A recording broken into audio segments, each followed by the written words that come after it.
Hello, welcome to Know About History channel. Hope you like it. The recon patrol that saved an entire army by seeing the enemy before dawn. The story of the Alamo Scouts and the Cabanatuan POWs, January 1945. 1930, 28th of January 1945, the plains north of Cabanatuan, Luzon, Philippines.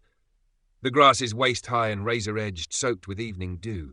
Insects hum low and constant, a sound so thick it feels physical. Somewhere beyond the dark line of palm trees, a Japanese truck engine coughs and then settles into a steady idle. Every few minutes, a guard's voice cuts the night, sharp and bored. 6 men lie flat in the grass, unmoving. They are Alamo Scouts, a unit that does not officially exist on most maps. Their boots are wrapped to silence them. Their faces are darkened. Each man carries only what he can justify if he has to run for his life. No heavy weapons. No radios crackling openly. Everything about them is designed for one thing, to see without being seen. Ahead of them is the Cabanatuan prisoner of war camp. Inside that camp are more than 500 American and Allied prisoners, survivors of Bataan and Corregidor. Many are skeletal, many are sick. Some cannot walk without help. Japanese orders have already gone out across Luzon. As American forces advance, POWs are to be moved or eliminated. The Alamo Scouts know this because they have already seen what evacuation means in other camps. This is not reconnaissance for curiosity. This is reconnaissance with a deadline. If they fail, the prisoners die. If they succeed, hundreds of men walk out alive. The raid itself will be remembered. The gunfire, the sprint across the field, the explosions, the prisoners stumbling into the dark. But none of that happens unless what is happening right now goes perfectly. Because tonight, the war hinges on watching. The Alamo Scouts were created for exactly this kind of mission.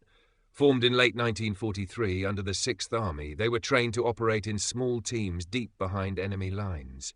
They learned to move without leaving tracks, to live on what they carried, to observe for days without being detected. Their job was not to fight battles. Their job was to make sure battles happened on terms that favored survival. Cabanatuan is not a mystery to them. This is not their first look. In the days leading up to this night, Alamo Scout patrols had already slipped into the area repeatedly. They had crawled to within a few hundred yards of the camp. They had watched guards change shifts. They had timed patrol routes. They had noted the sound of trucks on the nearby road, the pattern of headlights, the exact moments when the camp felt alert and when it felt complacent. What they needed now was confirmation, because everything about the rescue plan depends on timing. The assault force will come from multiple directions. Army Rangers will cross open ground that offers no cover. Filipino guerrillas will block the road to prevent reinforcements. Prisoners will have to be moved quickly, many of them unable to walk. There is no margin for improvisation once the shooting starts. If Japanese reinforcements arrive too early, the raiders are cut off. If they arrive too late, the prisoners might already be dead. The Scouts are here to answer one question that matters more than any other. How much time is there? From their position in the grass, they can see the camp's outer perimeter. Bamboo watchtowers stand at intervals. Guards walk predictable paths, rifles slung casually, posture relaxed. The camp does not feel like a place expecting an attack. But beyond the camp, farther down the road, the Scouts see something else. Movement. A convoy passes, not stopping, but not rushing either. Trucks, evenly spaced. Soldiers riding in back, silhouettes against the faint glow of the sky. The Scouts count them silently. 1 truck, 2, 3, 4. This is not unusual by itself. Japanese units are repositioning constantly as American forces push inland, but the direction matters. So does the spacing. So does the fact that the convoy passes at the same time 2 nights in a row. Patterns are everything in reconnaissance. One of the Scouts shifts his weight slightly, easing pressure off a knee that has gone numb. The movement is slow enough that it takes nearly a full minute. He brings his field glasses up just enough to confirm what he already suspects. The camp is lightly guarded. The real strength is mobile. The Japanese are relying on speed, not fortification, to respond to threats in this area. That is both good news and terrifying news. Good, because it means the camp itself can be overrun quickly. Terrifying, because it means once the alarm is raised, help will come fast. The Scouts stay in place for hours. They watch the last truck of the night pass at 22:10. They note that after midnight, the road goes quiet. No traffic, no engines, no movement beyond the guards at the camp. At 02:30, one scout crawls back, inch by inch, retracing a path memorized in darkness. It takes him nearly 40 minutes to cover a distance that would take seconds walking upright. By 03:30, the patrol has regrouped. They do not speak above a whisper. They compare notes. Guard routines are consistent. The camp's reaction time is slow. No nearby units are stationed close enough to intervene immediately. Japanese reinforcements will take time to arrive once an alarm is raised. Not minutes, hours. The scouts move again before dawn, slipping away the same way they came, leaving nothing behind but bent grass that will straighten by morning. By the time they reach the American planning element, the sky is already paling. Their report is blunt and precise. The camp can be hit. The guards are complacent. The nearest mobile forces are far enough away that the raiders will have a window. If the attack is executed cleanly, there are several hours before significant enemy response. That window is everything. Without that information, the raid would be guesswork. With it, the raid becomes engineering. The rescue plan locks in. The timing is set for the evening of 30th of January. Rangers from the 6th Ranger Battalion will conduct the assault. Alamo scouts will guide them in. Filipino guerrillas will secure the road.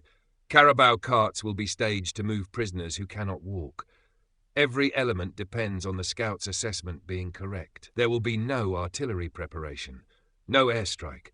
Surprise is the weapon. At 1940, on the 30th of January, the Rangers begin their crawl across an open field more than 600 yards wide. It is one of the most exposed approaches imaginable. Men move forward inches at a time, rifles held above the grass, bodies pressed into wet earth. They are moving because the Alamo scouts said the timing would hold. At 1950, Japanese guards inside the camp are still relaxed. Some are eating, some are smoking.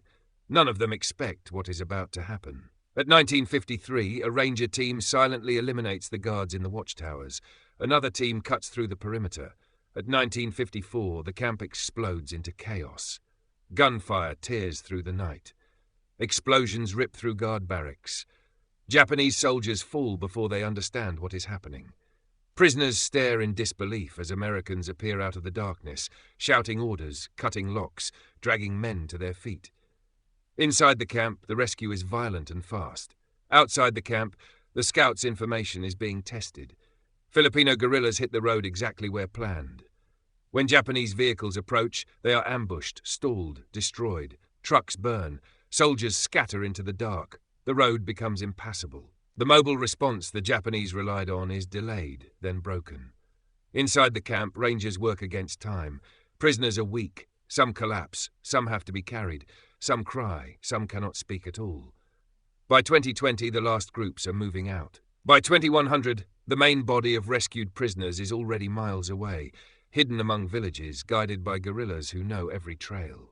The Japanese response finally comes together, but it comes too late. By the time organized pursuit begins, the prisoners are gone. More than 500 men are rescued. Not one prisoner is killed during the raid.